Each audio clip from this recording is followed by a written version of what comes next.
International, and today it is my honor to also serve as Master of Ceremonies for this dedication. This monument is a reality in large measure because each of you believed it could happen. Today we have the opportunity to acknowledge your contributions and say a hearty thank you.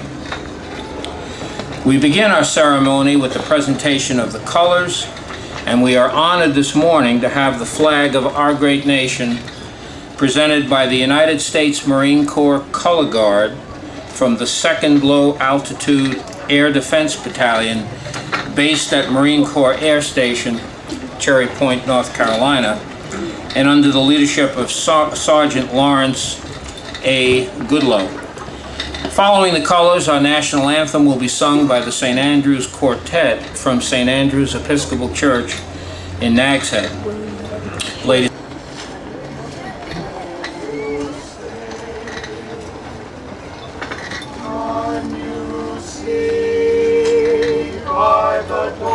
At the twilight's last gleaming, whose broad stripes and bright stars through the perilous fight. Brian and Margaret Brigadini, could they rise if they're here somewhere? There they are.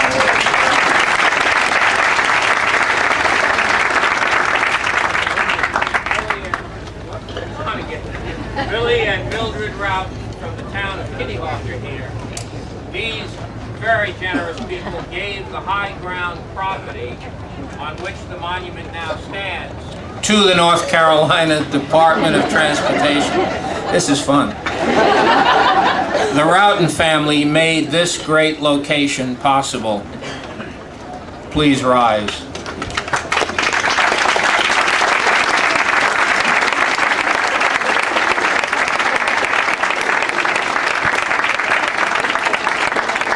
Retired Navy Rear Admiral Ferg Norton is here.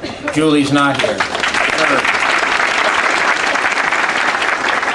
Penny Leary Smith from the First Flight Centennial Commission. If here, there she is. I'm so happy that Bill and his wife moved to the Outer Banks.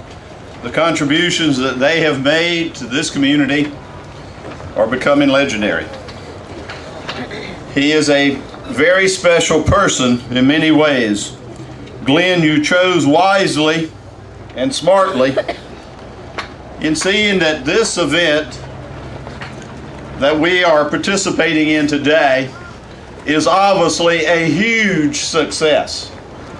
I thank you, Bill, your wife, your family, and each and every person who has given of their time to kick off this celebration of flight in America and in the world. America and the world used. Flight was not one in our histories. We started with different ways of moving our commerce around the world. Certainly the boat is a simple one that we saw early on in our history, and then the development of the wheel, and people would walk and ride and carry their freight and they move their commerce in so many different ways. Always the thought, can we get it into the air? But never the accomplishment. But two brothers coming from Ohio to the Outer Banks to Kitty Hawk, not only believing that it can be done, but making it happen, still gives you a chill when you go to that site or you join in any ceremony at any place at any time. That they were able to do what no one else could do anywhere in this world is a contribution to all of us and all of mankind. And I think the greatest contribution that we can give today is share in that report that occurred that day. And for these people to do it is very rewarding for each and every one of us. Bill, to you and your association, and Glenn, and to the artists, and to everyone who participated, I today, on behalf of our great governor, Mike Easley, proclaim this a huge success. Thank you.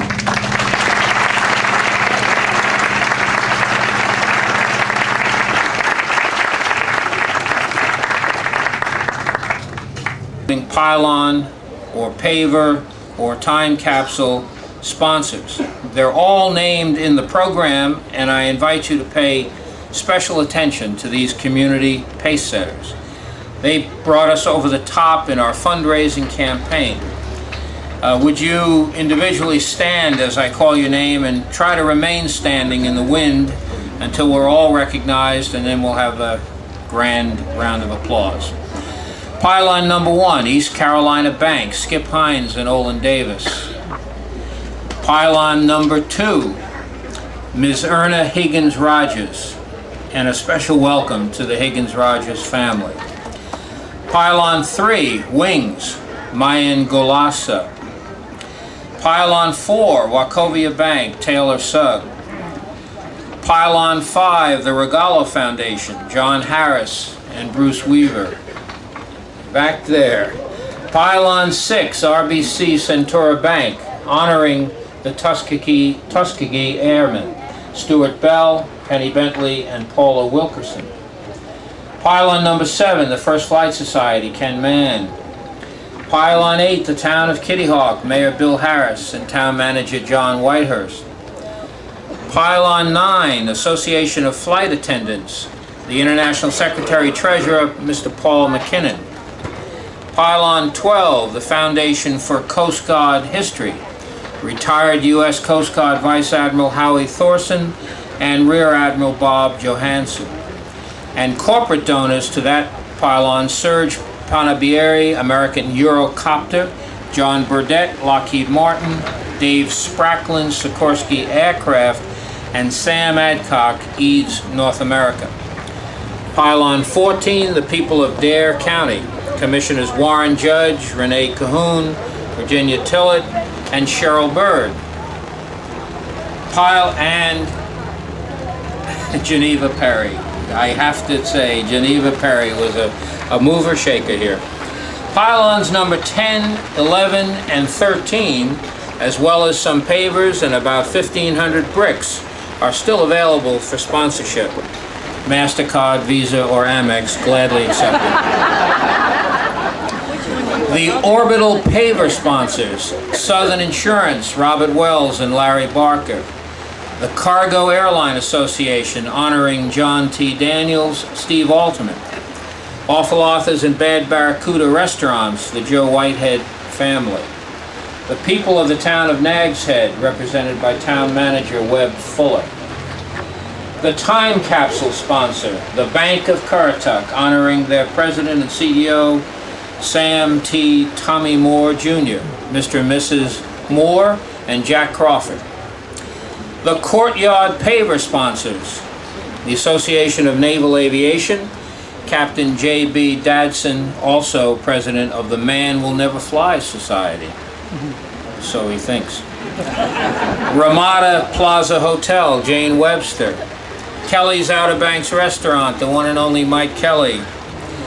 Griggs Lumber, I'm not sure who's here. Dowdy's Amusement Park, the same. Mr. Nicholas Nuzzi Jr., an avid monument supporter.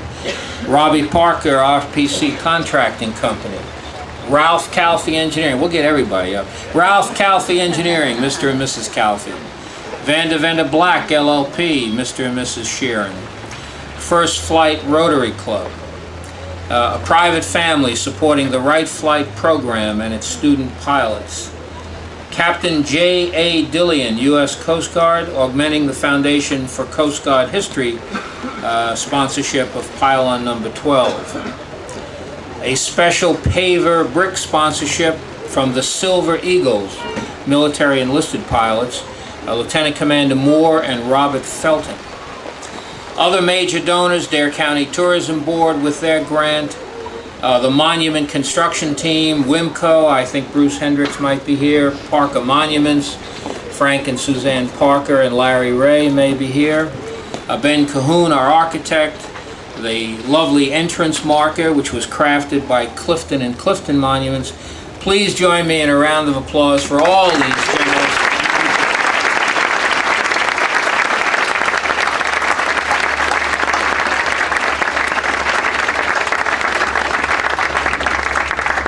Thank you, one and all. The initial concept for this monument came from Outer Banks artist Glenn Ure, and his enthusiasm and tenacity have been with us from the beginning. Glenn asked two of his friends, who are world-renowned sculptors, to join him in designing the monument. The monument design group was formed, and Hannah Gibran and Jody Holnagel Gibran were on board as Glenn led the way. Final design for the monument to a century of flight came out of the creative minds of these three North Carolina artists, who then donated that design to Icarus as an enduring legacy to those who pioneered the first century of aviation and those who will carry us into the future. It is my great pleasure to present Glenn Ure, Hannah Gibran, and Judy Holnagel Gibran. Please stand.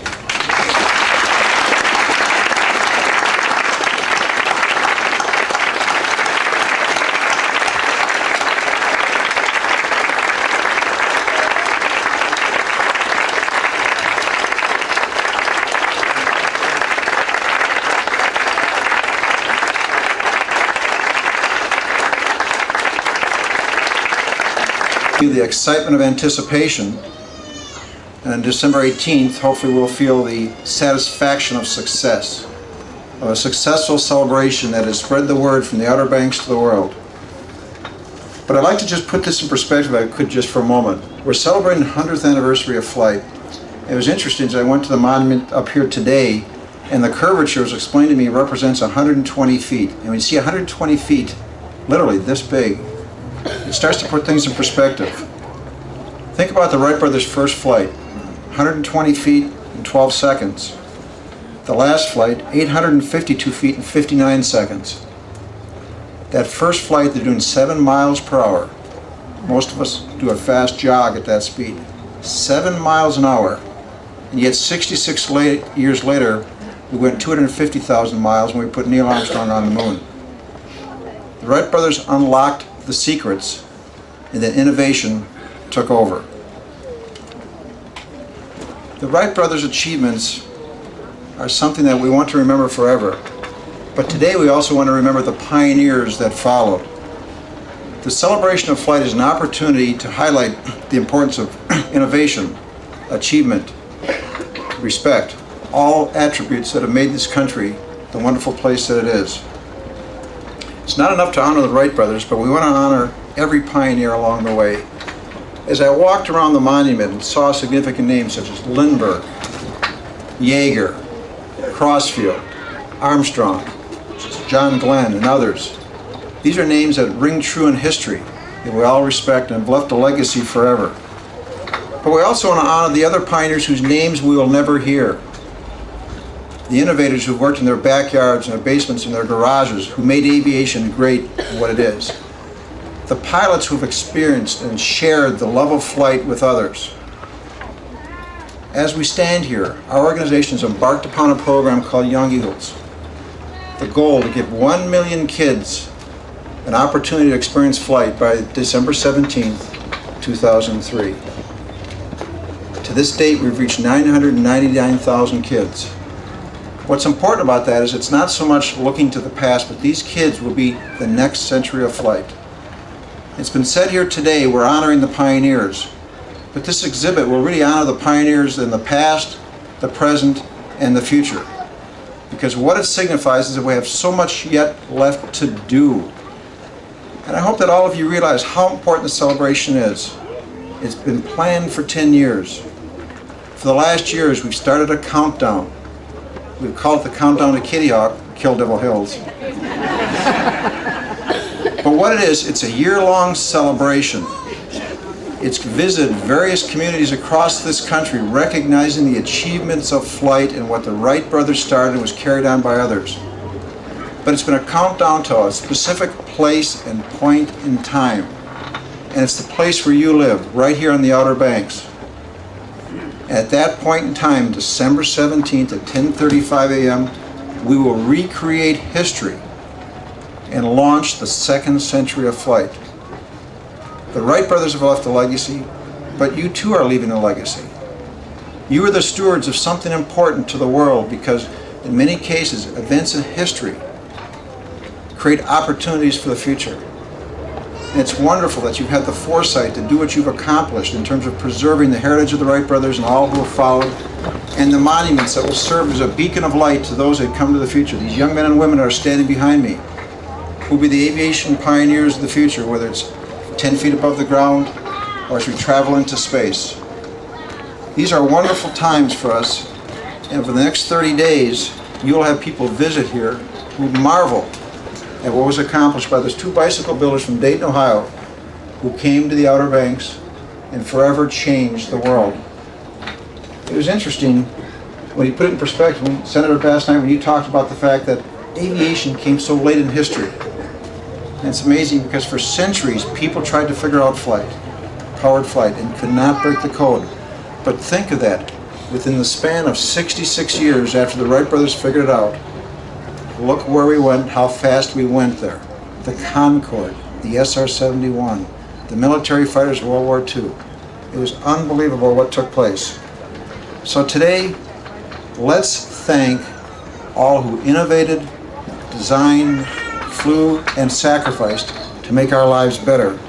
But let's look to the future and have this monument serve as a legacy for those yet to come and let them know how much we appreciate what they've done also. Aviation has a bright future, and you've helped to commemorate it and preserve it for all of us who have benefited. Thank you.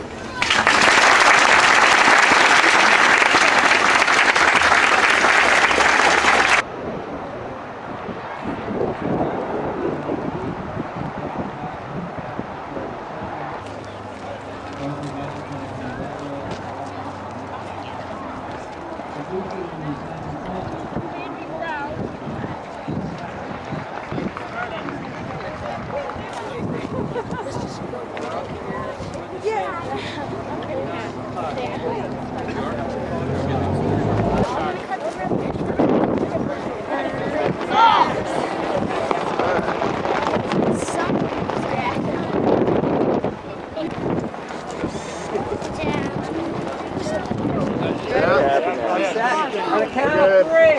Everybody ready? One, two, three. Cut. I got it. You got it. There you go. And I hope everybody got that because I didn't. I ran out of bullets.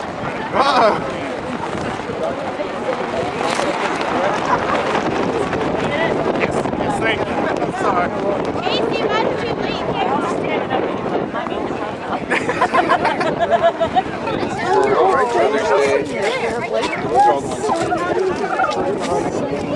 Okay.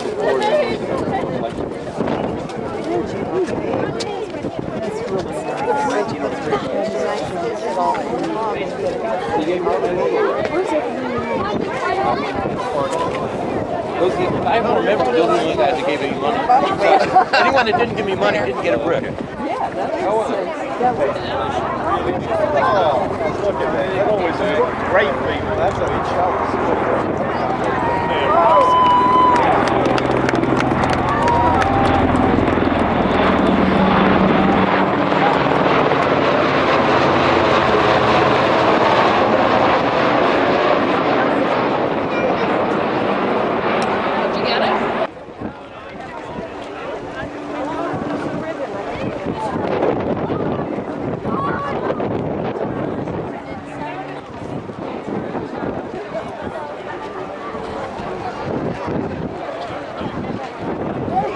Yeah, I know.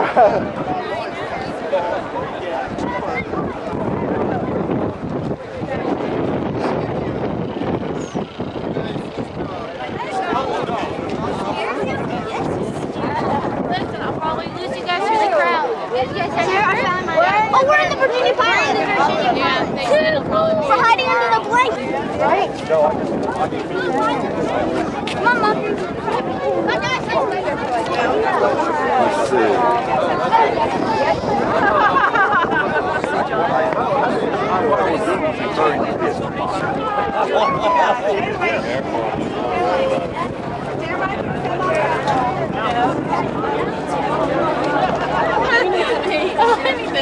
Put together.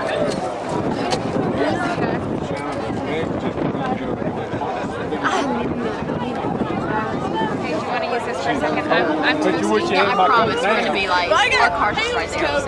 I know.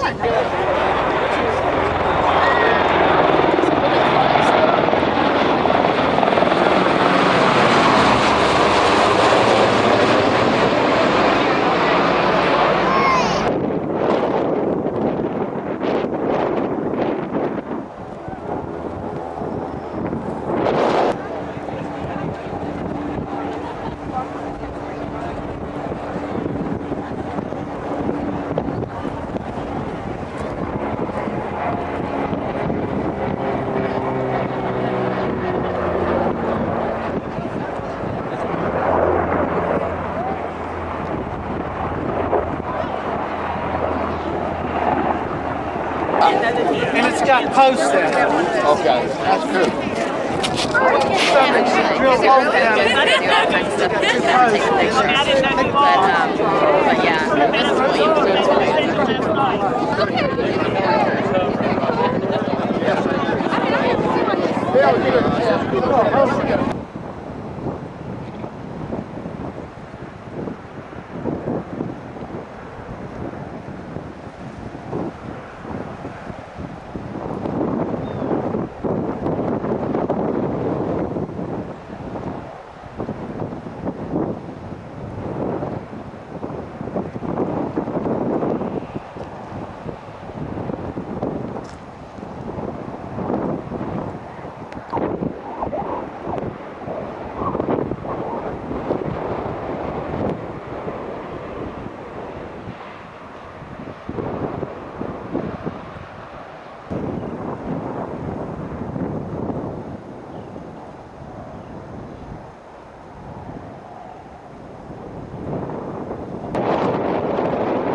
That's pretty amazing, honey.